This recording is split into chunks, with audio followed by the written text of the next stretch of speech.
กำพร้าสองพี่น้องกาลครั้งหนึ่งนานมาแล้วในหมู่บ้านเล็กๆริมทุ่งนามีครอบครัวหนึ่งซึ่งมีพ่อแม่ใจดีและลูก2 คนพี่ชายชื่อคำอินและน้องชายชื่อคำอ้นทั้งสองรักกันมากแต่กลับโชคร้ายไม่นานภัยแล้งก็คลืบคลานเข้ามายังหมู่บ้านชาวบ้านคนเฒ่าคนแก่ต่างก็ล้มตายเพราะขาดน้ำและอาหารต่อมาพ่อแม่ก็ล้มป่วยและจากไปเพราะโรคร้ายทิ้งให้เด็กทั้งสองต้องอยู่สู้ชีวิตตามลำพังแรกๆชาวบ้านยังเวทนาให้ข้าวกลาอาหารและที่พักพิงแต่เมื่อวันเวลาผ่านไป2 พี่น้องต้องคอยเดินขอข้าวประทังชีวิตอยู่ทุกวันจนชาวบ้านบางคนเริ่มรังเกียจเพราะใครๆก็ต้องอดอยากต้องดิ้นรนทำมาหากินพวกเขาพูดต่อกันว่า2 เด็กนี่เอาแต่ขอไม่รู้จักทำมาหากินเสียทีไม่นานชาวบ้านก็รวมตัวกันขับไล่คำอินและคำอ้นออกจากหมู่บ้านด้วยเหตุผลว่าเป็นภาระไม่ใช่คนทำงานพี่น้องกำพร้าจึงต้องเก็บข้าวของเล็กน้อยแล้วเดินออกจากหมู่บ้านไปน้ำตาไหลหนองหน้าคืนนั้นท้องฟ้ามืดมิด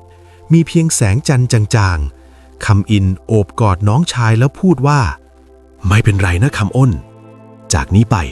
เราจะอยู่ด้วยกันพี่จะไม่ยอมให้เจ้าอดตายเด็ดขาดนับแต่นั้นการผจญภัยของ2 พี่น้องกำพร้าก็ได้เริ่มต้นขึ้นคำอินและคำอ้นเดินพเนจรออกจากหมู่บ้านผ่านทุ่งนาและลำธารเล็กๆจนเข้าสู่ป่าลึกอากาศภายในป่าทึบชื้นกลิ่นดินและใบไม้หมักตลบไปทั่วเสียงจิ้งหรีดร้องระงมยามค่ำคืนตอนแรกพวกเขาหวาดกลัวเพราะป่าใหญ่เต็มไปด้วยสัตว์ป่าแต่ความหิวบังคับให้ทั้งสองต้องเรียนรู้การหาอาหารคำอินปีนต้นไม้เก็บผลไม้ป่าส่วนคำอ้นคอยตักน้ำจากลำธารมาดื่มคืนนั้นเองทั้งคู่เริ่มเรียนรู้การก่อกองไฟได้สำเร็จกองไฟเล็กๆสำหรับอุ่นกายไม่นานก็มีเสียงกวางร้องดังสะท้อนมาพวกเขารีบซ่อนหลังต้นไม้แอบมองเงาสัตว์ในความมืดแต่กลับพบว่าเป็นลิงป่าตัวหนึ่งมันไม่ได้ทำร้ายกลับมานั่งจ้องมองแล้วค่อยๆเดินเข้ามาใกล้ๆคำอ้นยื่นผลไม้ที่เก็บมาให้ลิงป่ารับไปกินอย่างไม่อายตั้งแต่นั้นลิงป่าก็ค่อยติดตามพวกเขาแล้วกลายเป็นเพื่อนร่วมทางในที่สุดลิงป่าคอยส่งเสียงเตือนภัยยามมีสัตว์ร้ายใกล้เข้ามาแต่ป่าไม่ได้มีเพียงสัตว์ธรรมดาเท่านั้นยามค่ำคืนมีเสียงแปลกประหลาดดังมาจากส่วนลึกของป่าคล้ายเสียงกระซิบและหัวเราะเย็นเยือก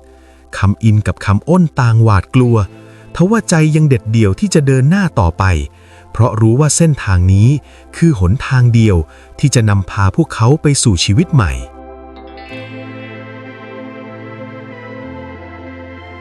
เมื่อคำอินและคำอ้นเดินลึกเข้าไปในป่าเสียงลมครางหวิวแปลกประหลาด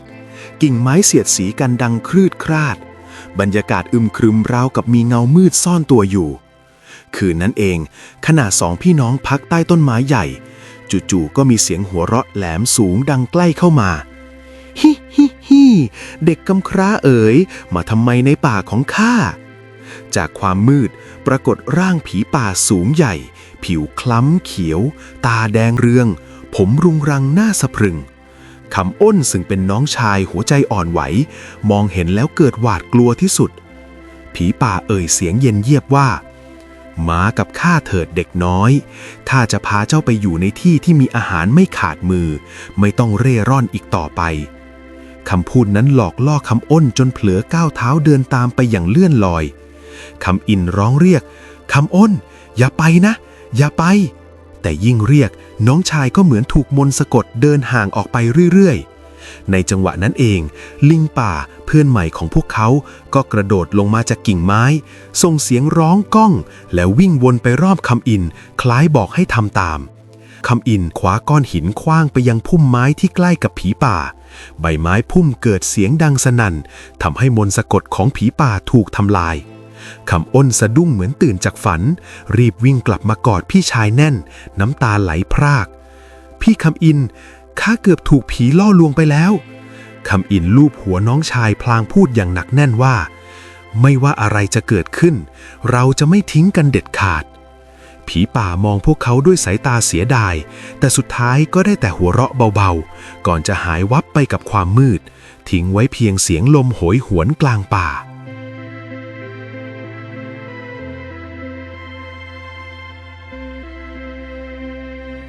รุ่งเช้าคำอินและคำอ้นพร้อมลิงป่าออกเดินทางต่อ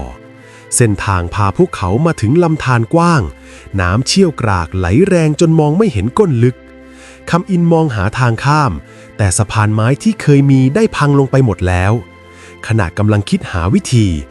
จู่ๆน้ำในลำธารก็กระเพื่อมแรงขึ้นคล้ายมีบางสิ่งกำลังเคลื่อนไหวอยู่ใต้น้ำแล้วร่างมหึมาสีเขียวเข้มก็โผล่ขึ้นกลางลำธารนั่นคืองูใหญ่เกล็ดมันวาวแสงดังโลหะตาสีทองส่องประกายมันแผ่พังพานกว้างร้องเสียงฟ้อสะท้อนดังก้องไปทั่วป่าคำอ้นซึ่งยังไม่หายจากความหวาดกลัวเมื่อคืนรีบหลบหลังพี่คำอินยืนประจันหน้ากับงูใหญ่แล้วพูดเสียงดังว่า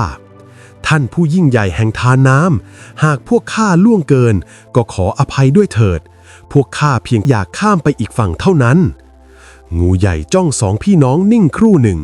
แล้วส่งเสียงคำรามต่ำว่าป่าลึกนี้มิใช่ที่ของมนุษย์หากอยากข้ามต้องแสดงความกล้าออกมามิฉะนั้นเจ้าจะถูกน้ำเชี่ยวพัดไปตลอดกาลคำอินกัดฟันแน่นตัดสินใจเดินลงไปในทานน้ำแม้น้ำเชี่ยวโถมใส่แต่เขายังคงก้าวไปข้างหน้าส่วนคำอ้นที่กลัวแทบขาอ่อนแต่เมื่อเห็นพี่ไม่ยอมถอยก็ฮึดใจตามลงไปลิงป่าก็กระโดดจากกิ่งไม้ลงมาที่ไหล่พี่คำอินร้องส่งเสียงราวกับเป็นกำลังใจให้ทันใดนั้นงูใหญ่ก็โผล่เข้ามาเบื้องหน้าฟันแหลมคมอ้ากว้างทว่ามิได้กัดหากแต่เลื้อยไปข้างๆสร้างเกลียวคลื่นที่พลันกลายเป็นสะพานน้ำเชื่อมสองฝั่งเข้าด้วยกันงูใหญ่กล่าวทิ้งท้ายด้วยเสียงสะท้อนจงรักษาความกล้าและความซื่อสัตย์วันหนึ่งเจ้าจะได้พบพรอันยิ่งใหญ่คำอินและคำอ้นก้าวข้ามลำธารได้สำเร็จเมื่อหันกลับไปมองงูใหญ่ก็เลื้อนหายไปกับกระแสน้ำทิ้งไว้เพียงความตื่นตะลึงในหัวใจของสองพี่น้องหลังจากผ่านสะพานน้ำของงูใหญ่มาได้สองพี่น้องและลิงป่าเดินต่อเข้าไปลึกกว่าเดิมจนถึงบึงกว้างกลางป่าบึงนั้นเงียบสงัดน้ำเป็นสีเขียวมรกตลึกจนไม่เห็นก้นบึงรอบๆมีหมอกขาวลอยคลอเบาๆราวกับสถานที่ศักดิ์สิทธิ์คำอินเอ่ยขึ้นว่าคำอ้นพี่รู้สึกว่าที่นี่ไม่ใช่บึงธรรมดาไม่นานคลื่นน้ำก็ปั่นป่วนเกิดแสงสว่างเรืองขึ้นจากใต้บึงร่างอันยิ่งใหญ่โผล่ขึ้นมาเกล็ดสีรุ้งระยิบราวอัญมณีเขี้ยวคมงดงามและเสียงโออาดุจมงกุฎทองคำนั่นคือพญานาคผู้ปกครองสายน้ำแห่งภูเขานี้พญานาคกล่าวด้วยเสียงกังวานสะท้อนดั่งฟ้าร้องว่าเด็กกำพร้าทั้งสองข้าเห็นความลำบากของเจ้าและความกล้าที่เจ้ามีต่อบททดสอบในป่าใหญ่คำอินกับคำอ้นรีบก้มกราบแสดงความเคารพสุดหัวใจพญานาคมองพวกเขาด้วยแววตาเมตตาแล้วกล่าวต่อว่าแต่หนทางของเจ้ามิใช่สิ้นสุดที่นี่ยังมีบททดสอบใหญ่รออยู่หากเจ้ารักษาน้ำใจและความซื่อสัตย์ต่อกันพรของข้าจะนำเจ้าไปสู่ชะตากรรมใหม่พญานาคพลันพ่นสายหมอกสีฟ้าออกมากลายเป็นหินแก้วมณีลูกเล็กๆเรืองแสงในมือคำอินจงเก็บไว้หินนี้จะปกป้องเจ้าในยามมีทุกข์เมื่อสิ้นคำร่างพญานาคก็ค่อยๆดำดิ่งกลับลงสู่บึงน้ำกลับนิ่งสงบดังเดิมมีเพียงเงาแสงจางๆใต้บึงที่ยังส่องสว่างคำอ้นมองหินแก้วมณีในมือพี่ชายด้วยดวงตาเต็มไปด้วยความหวังพี่คำอินบางทีโชคชะตาของเรากำลังจะเปลี่ยนไปแล้ว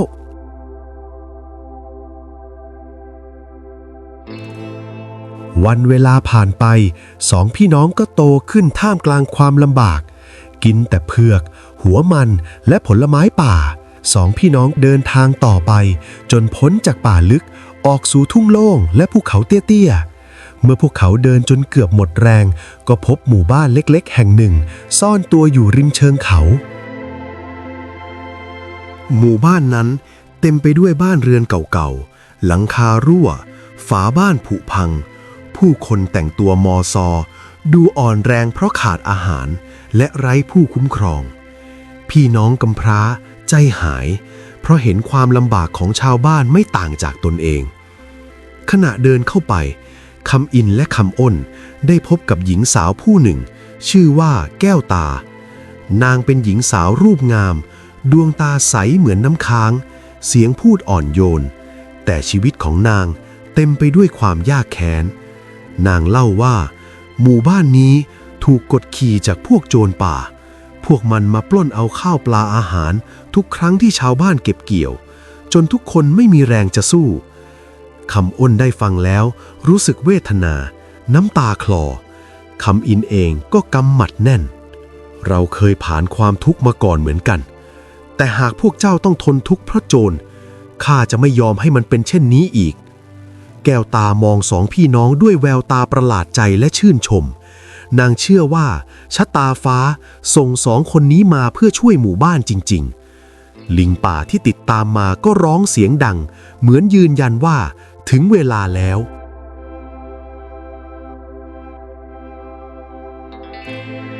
คืนนั้น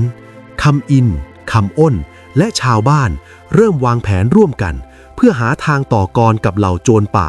ที่กำลังจะบุกมาอีกครั้งคำอินและคำอ้นได้พักอยู่ที่นี้หลายวันนำพาชาวบ้านสร้างหอกไม้แหลมและอาวุธเพื่อสร้างขวัญกำลังใจให้กับชาวบ้านลุกขึ้นต่อสู้มาค่ำคืนหนึ่งท้องฟ้ามืดครึ้มไร้แสงจันทร์เสียงฝีเท้าหนักๆดังขึ้นจากป่าชาวบ้านพากันหลบในเงามืดตามที่วางแผนไว้คำอินและคำอ้นยืนอยู่แนวหน้าข้างกายมีลิงป่าที่ส่งเสียงก้องเตือนไม่นานเหล่าโจรป่ากว่า20คนกรูกันเข้ามาในหมู่บ้านแต่ละคนมีอาวุธครบมือใบหน้าดุร้ายพวกมันหัวเราะเยาะชาวบ้านที่อ่อนแรงวันนี้พวกเองจะต้องส่งข้าวสารทั้งหมดมาให้พวกเราอีกแต่ครั้งนี้คำอินก้าวออกไปยืนกลางลานเอ่ยเสียงแข็งที่นี่ไม่ใช่หมู่บ้านที่พวกเจ้าจะย่ำยีอีกต่อไปคำอ้นแม้หัวใจยังสั่นแต่ก็ยืนเคียงข้างพี่ชายอย่างไม่ถอยเขาจำได้ถึงหินแก้วมณีที่พญานาคมอบให้จึงยกขึ้นชูทันใดนั้นแสงเรืองรองก็สว่างขึ้นรอบๆทำให้ชาวบ้านกล้าออกมาช่วยกันการต่อสู้ได้เริ่มต้นขึ้นคำอินคว้าหอกไม้เป็นอาวุธฟาดฟันโจรอย่างรวดเร็ว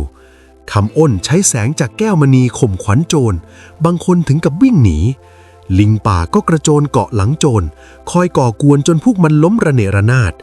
แม้โจรมีมากแต่ด้วยความสามัคคีของชาวบ้านและความกล้าหาญของสองพี่น้องพวกโจรจึงถูกขับไล่ออกไปในที่สุดหัวหน้าโจรโดนคำอินผลักล้มลงกลางลานแล้วประกาศก้องว่าต่อไปหมู่บ้านนี้จะไม่เป็นทาสของพวกเจ้าอีกต่อไป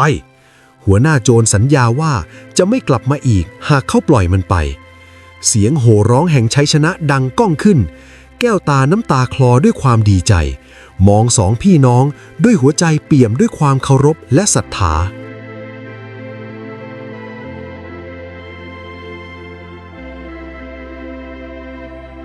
หลังจากล่ำลาแก้วตาและออกจากหมู่บ้านยากจนคำอินและคำอ้นพร้อมลิงป่าเดินทางต่อพวกเขาเดินทางผ่านป่าทุ่งนาและผาหินเดินทางมาหลายวันพวกเขาก็พบเมืองร้างเก่าบ้านเรือนพังทลายซากอิฐและไม้กระจัดกระจายแต่ไม่เพียงแค่ความรกร้างฝูงนกอินทรีกำลังโจมตีซากเมืองและผู้คนที่รอดชีวิตอยู่บางส่วนคำอินบอกน้องให้ลบพร้อมจับไม้ยาวคำอ้นถือหินแก้วมณีที่พญานาคมอบให้ลิงป่ากระโดดเตือนภัยพวกเขาตัดสินใจไม่ถอยแม้หัวใจเต้นแรงการต่อสู้ที่ดุเดือดเริ่มขึ้นอีกครั้งคำอินฝาดไม้สู้กับนกอินทรีที่โฉบลงมาอย่างรวดเร็วคำอ้นใช้แสงจากหินแก้วมณีสร้างความสับสนให้ฝูงนกบางตัวบินหนีลิงป่าขว้างก้อนหินใส่ขาและปีกของนกทำให้พวกนกแตกกระจัดกระจาย ในที่สุดคำอินก็ใช้ไม้แหลมแทงนกจ่าฝูงทำให้มันบาดเจ็บ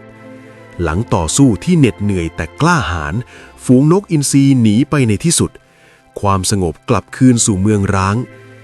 สองพี่น้องเริ่มฟื้นฟูเมืองนำพาชาวบ้านที่ยังเหลือสร้างบ้านใหม่ซ่อมถนนเก่า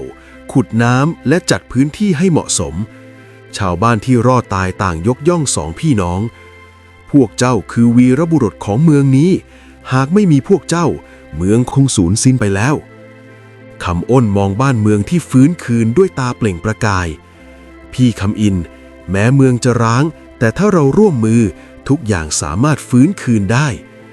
คำอินยิ้มและพยักหน้าใช่ความกล้าหาญและหัวใจซื่อสัตย์ของเราจะสร้างชีวิตใหม่ให้ทุกคนเมืองร้างจึงกลายเป็นเมืองใหม่ที่เจริญรุ่งเรืองด้วยความกล้าหาญและการเสียสละของสองพี่น้องและนี่คือบทเรียนสำคัญของพวกเขาว่าการไม่ยอมแพ้และการช่วยเหลือผู้อื่นสามารถเปลี่ยนความล่มสลายให้กลับมามีชีวิตอีกครั้ง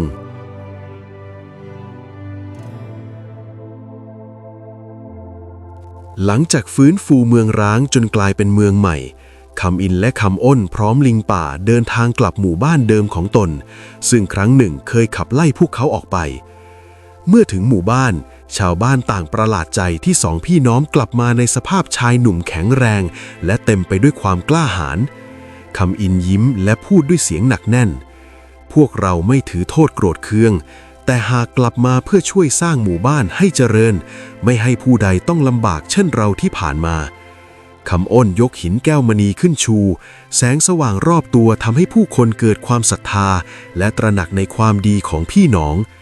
จากนั้นทั้งสองก็ร่วมแรงกับชาวบ้านฟื้นฟูบ้านเรือนซ่อมถนนทำไร่นาและจัดระบบน้ำเพื่อให้หมู่บ้านอุดมสมบูรณ์อีกครั้งเรื่องราวของกำพร้าสองพี่น้องกลายเป็นตำนานเล่าขานชี้ให้เห็นว่าแม้ชีวิตจะเริ่มต้นด้วยความทุกข์ยากแต่ความกล้าหาญความซื่อสัตย์และความเมตตา